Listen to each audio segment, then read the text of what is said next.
Cinema é cultura, cinema é arte, cinema é diversão, cinema é geração de emprego. Mas é uma brincadeira cara. Nosso programa de hoje é sobre a produção audiovisual no Brasil. E quem vai explicar um pouco como funciona é Sara Silveira, produtora de cinema, que produziu muitos filmes, entre eles O Bicho de Sete Cabeças e Durval Discos. Olá, Sara, muito obrigada por vir aqui ao Cidadania. E eu começo, então, pedindo para você explicar para quem não conhece o que é produzir cinema. Bom, obrigada também a vocês pelo convite, pelo programa Cidadania, é o que nós estamos bastante precisando mesmo no Brasil, que seja respeitada a nossa cidadania. E é um prazer poder falar um pouquinho de cinema aqui. Bom, produzir de qualquer maneira, sem ser um ato, claro que é um ato heróico, um ato corajoso, mas é um ato de trabalho, né? Que qualquer cidadão ou cidadã pode exercer no nosso país. Nós, graças a Deus, o Brasil, dos últimos anos para cá, com o advento da lei do audiovisual, a gente conseguiu dar passos importantes na produção e fazer com que produtores, porque a nossa lei vai para 20 anos, produtores provenientes, advindos dessa lei, como eu sou produtora advinda da lei do audiovisual, com a possibilidade de me transformar em produtora, justamente por causa da lei. Então, com esses artefatos, com a lei, com a base da lei para a gente poder buscar os recursos através dos incentivos fiscais, faça a produção. Fazer produção, quando eu falo que é um ato heróico ou um ato corajoso, não é para dizer que nós somos heroínas, mulheres heroínas, não é nada disso, porque qualquer um pode exercer a função, mas você realmente tem que ter uma tenacidade enorme para você conseguir e persistir e se manter no trabalho. Produzir cinema é uma oportunidade para nós profissionais que estamos ligados no nosso país, porque é uma maneira de nós mostrarmos e contarmos nossas histórias a toda a nossa diversidade. O Brasil é um país enorme, que tem histórias a contar de norte a sul. Hoje o audiovisual atingiu essa regionalização, que é uma coisa muito importante dentro do cinema brasileiro. Então, com todos esses... com essa base, com essas plataformas, a gente produz cinema. Claro, nós mulheres sempre encontramos alguma dificuldade, sem ser feminista, nada disso, porque o quadro social é esse, mas você também consegue ultrapassar.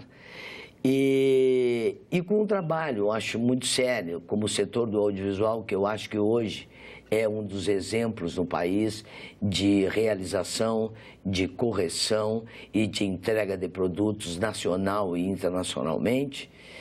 Então, produzir é isso, é pensar sobre tudo isso, também é pensar socialmente. Fazer cinema pode-se dizer, para mim, que amo tanto cinema, uma dádiva de Deus, mas uma enorme responsabilidade que nós temos que ter com o nosso espectador. Porque cinema é educação, cinema é cultura. Então, produzir cinema, você precisa ter encher-se de coragem para você poder realizar, mesmo sendo mulher, contra tudo, contra todos, que também não são performances diferentes, às vezes você tem mais facilidades, ou às vezes você tem mais dificuldades, mas eu acho que com a força, com a vontade e a realização e a ligação, por exemplo, eu como produtora que tenho com o nosso país, eu só posso agradecer. E essa profissão veio para mim e que com essa profissão a gente consegue duramente, dificilmente, mas bem possível, muito possível, e tem que também abrir para todas as camadas sociais, todas as raças, todos os gêneros, que todos tenham acesso a essa lei que possibilita, assim como eu como mulher, sou pequenininha até, mas consigo, a gente consegue, a gente tem que lutar e conseguir. Produzir é isso, atos de coragem, mas não para ninguém ter, lindas mulheres, não é nada disso, é um ato de coragem como qualquer trabalhador ou trabalhadora queira adentrar nessa linda jornada. E a grande dificuldade, então, é captar os recursos? Captar os recursos, sempre, claro, que é uma dificuldade, porque a lei, ela tem os seus recursos, ela também tem suas limitações, a lei também tem ajustes a serem feitos, mas a lei é o nosso caminho. Entendeu? A gente tem que passar pelos editais, pelos concursos, tem os editais nacionais, entendeu? Tem o Fundo Setorial do Audiovisual da Ancine, tem ainda algumas empresas que nos aportam, como o BNDES, bancos, né? Caso de Banco BNDES, Petrobras, a gente tem ainda uma gama de empresas fora o audiovisual que está se tornando, vamos dizer, um guichê bem principal para a realização das obras, e a lei com seus artigos 1, 1A, que nos permite, terceiro, que nos permite também fazer incursões com a distribuição. Mas a captação, ela depende, claro, de um bom currículo. Durante os festivais tenho visto, por exemplo, filmes do Nordeste, filmes do Sul, filmes do Centro-Oeste, porque os estados também estão se dando conta que, além da participação federal, através da lei do audiovisual, os estados precisam ter suas leis, também seus incentivos para proporcionar às suas regiões proporcionar a possibilidade de mostrar esse Brasil. A captação, ela é dura, para mim, para você, para o João, para o Pedro.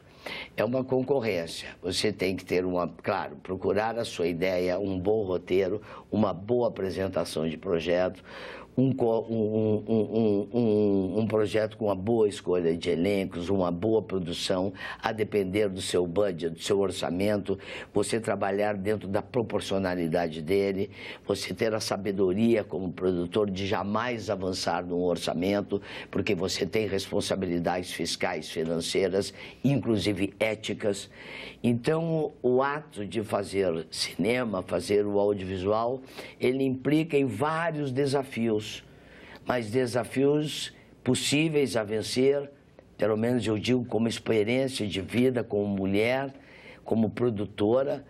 Acho que nós, mulheres, temos um sentido para a administração, para a condução das coisas. A gente conduz o lar, conduz marido, conduz filho, conduz cinema. Então, as mulheres têm uma versatilidade, entendeu?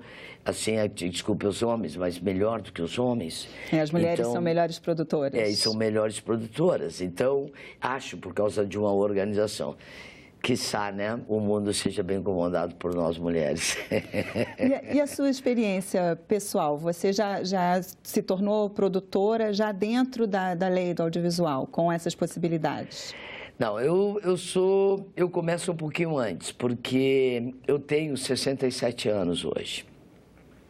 Eu comecei a carreira de cinema no início dos anos 80 como técnica cinematográfica, porque, na verdade, eu sou gaúcha, sou formada em Direito em Porto Alegre, depois eu fui embora do país justamente no momento da ditadura. Aí, como várias jovens, várias pessoas saíram do país naquela época, eu também saí, fui estudar fora do país, tive uma incursão pela Sorbonne, fiz a Escola de Altos Estudos Jurídicos, o que me deu uma base cultural importante, e depois por circunstâncias da vida, acabei deixando a minha tese de lado e parti para a Índia com outras 3 mulheres amigas, fazendo uma viagem numa Kombi Camping Car, fazendo durante 1 ano e meio uma travessia, saindo de Paris, indo para a Alemanha, Áustria, Iugoslávia, Grécia, Turquia, Irã, Paquistão, Afeganistão, Índia, Nepal, e durante 1 ano e meio voltei para Paris. Nesse momento já está se passando no Brasil a anistia, que foi em 79, começa uma volta de todo mundo. Eu não tive problemas de entrada e saída no país, mas todos nós estávamos todos, aqueles movimentos da época todo contra o regime militar. E quando eu volto ao Brasil, eu começo a fazer cinema. Aí eu não ia estudar cinema, fazer outra faculdade, eu já tinha passado uma faculdade no Brasil, mais 3 ou 4 anos de Sorbonne, eu já estava um pouco cansada da vida acadêmica, vamos dizer, pequena vida acadêmica. Então eu fui realizar meu sonho, que era fazer cinema. E aí eu comecei como técnica. Aí eu fui assistente de produção, aí eu fui diretora de produção, aí eu me transformei em produtora executiva, aí eu me transformei em produtora. Então a minha carreira em cinema ela é empírica, mas ela é profundamente dentro de mim, mergulhada, porque eu fui criada dentro do cinema quando era criança. Eu tinha um primo que era gerente do Cine Avenida em Porto Alegre, e no fim de semana, quando a minha família tinha que fazer coisas, eles deixavam a gente no cinema, porque tinha matinê naquela época, sessão de 2 às 4, no meio das 4 trocava gibi, e depois tinha da 4 às 6. Então era um grande período sem as crianças em casa, para os pais fazerem seus afazeres, no meu caso. Então eu tinha o cinema dentro da minha memória, Aí eu resolvi aventurar e fui fazendo a carreira empírica e me transformei em produtor. Então, como técnica, eu fiz mais de 100 filmes como técnica, e depois me transformei em produtor, e eu agora já estou com mais de 50. E me sinto muito responsável pelos meus filmes junto com os meus diretores. Eu não nasci artista, eu nasci produtora, eu sou mão de obra pesada da arte dentro de um bom sentido. A gente é uma base muito forte para que os diretores possam realizar suas obras. E, na verdade, quando eu assino a produção de um filme, eu também assino a obra do meu colega, que está numa outra posição de direção, porque eu estou ali junto com ele, porque eu estou concordando com ele, eu estou assinando a obra junto com ele. E o que mudou a partir da lei? Facilitou essa produção, a lei é tudo. captação? A lei mudou o cinema brasileiro, porque com a extinção do cinema, na época do Collor, que destruiu o cinema, que é um cara que consegue desmanchar um setor inteiro, como ele desmanchou, foi difícil a retomada de tudo isso. Houve necessidade de se fazer CBCs, Congresso de Cinema Brasileiro. Lá no 4º Congresso, que se for conseguir a lei do audiovisual, foi muita luta. Inclusive, até mesmo quando a lei chegou, que para nós, produtores, para a gente entender como é o funcionamento de tudo isso, a gente tomou algum tempo, eu pelo menos, até entender como era o seu funcionamento, mas a lei foi a porta aberta para a possibilidade de contarmos nossas histórias, entendeu? E, inclusive, a profissionalização, porque, veja bem, hoje, ao cabo da lei, da criação da lei, já uma geração formada no audiovisual. Porque o Brasil, nós do Brasil, do audiovisual, entendemos o trabalho da Ancine, da Agência Nacional de Cinema, que regionalizou o cinema, tirou do eixo Rio-São Paulo, levou para o Nordeste, levou para o Sul, levou para o Centro-Oeste, levou para todas as partes do Brasil, a alegria nos festivais brasileiros que a gente tem condição de apresentar dos filmes que vão entrar no mercado para seguir suas carreiras, o que a gente está podendo ver do Brasil inteiro. E vendo uma geração cheia de gás, um tanto ainda irritada, talvez temerosa, talvez ainda um pouco agressiva em função do que o país está vivendo. Porque estamos vivendo momentos atípicos de ebulições políticas, onde a cultura tem um papel fundamental. Nós, os nossos filmes, nós somos a voz, é com eles que nós vamos protestar e dizer, entendeu? Não se pega mais em arma hoje, embora o mundo esteja armado, mas nós temos que falar com o nosso cinema e com o nosso audiovisual. É isso que a gente tem que conseguir, é isso que nós estamos pleiteando com as autoridades atuais que estão no governo, a permanência de nossa lei que anda correndo riscos por um veto presidencial descabido. Então, a gente tem que ficar muito atentos, nós todos do cinema, nós do audiovisual, nós o grupo que estamos proporcionando direta e indiretamente, paralelamente, quase 250 mil empregos ano, nós que estamos fazendo, entregando produtos e levando para o exterior, eu mesmo com meus filmes de autor que eu produzo, eu consigo dividendos, são dividendos que entram dentro do país quando eu os vendo, quando eu mostro a história do meu país lá fora e os vendo, entra divisa, que seja 100 euros, entra divisa no seu país. E nós, quando produzimos os filmes com o dinheiro público, nós também pagamos impostos, o mesmo dinheiro público que vem para nossas mãos, ele é devolvido através de impostos e através do produto chamado cinema. Você me desculpe, mas é que a gente está num momento... É uma paixão, né? E está num momento do cinema que eu estou dentro aqui da TV Senado, que, por favor, nos ouçam. Então, quando você falou desse veto, era de uma proposta que foi votada aqui pelo Congresso de estender esses incentivos, mas por só mais um tempo também restrito, né? É possível, é viável que sejam extintos esses benefícios ou é preciso que isso continue? Roberta, a lei tinha passado depois de muita discussão, porque a gente tinha pedido lá atrás, eu não sou muito expert porque eu não faço essa militância política do audiovisual, né? Mas eu faço com os meus filmes, né? Ao realizá-los. Ela estava conversada para ir até 2021. Aí, para conversar lá, conversar aqui, essas negociações internas de governo, acabou-se chegando a uma conclusão que ela iria até 2019, para a gente, né, não perder o curso, porque ela vence em 31 de dezembro de 2017, e a gente teria um curso e um pensamento melhor, teria 2 anos para melhor, inclusive por uma extensão dela por mais anos. Você não forma um país se você não tiver o subsídio desse país. Está aí a França hoje com 40% de audiência própria, de audiência nacional. Ela conquistou por quê? Porque o governo investe neles. E também eles dão um retorno. E o retorno também a gente tem que se transformar numa indústria. A gente precisa do Estado e o Estado tem sim que cumprir sua função de nos trazer, de nos subsidiar com relação a isso. Eu perdi que você me... Que então a previsão seria estender até 2019, 2020, então, ela mas ia depois tem que continuar. Aí ela iria até... Chegamos a uma conclusão até 2019. Então ela faz esses caminhos, Congresso, Câmara, esses caminhos internos aqui do governo, e foi ao presidente somente para ele dizer, ok, dá prosseguimento. E a presidência resolveu que ainda tinha que submetê-la por relatórios técnicos, informações técnicas, ela teria que ser submetida para, se não me falha, o planejamento, enfim. Então, ela estancou, ela parou, e nós temos pouco tempo, nós estamos em meados de... Nós estamos no mês de setembro.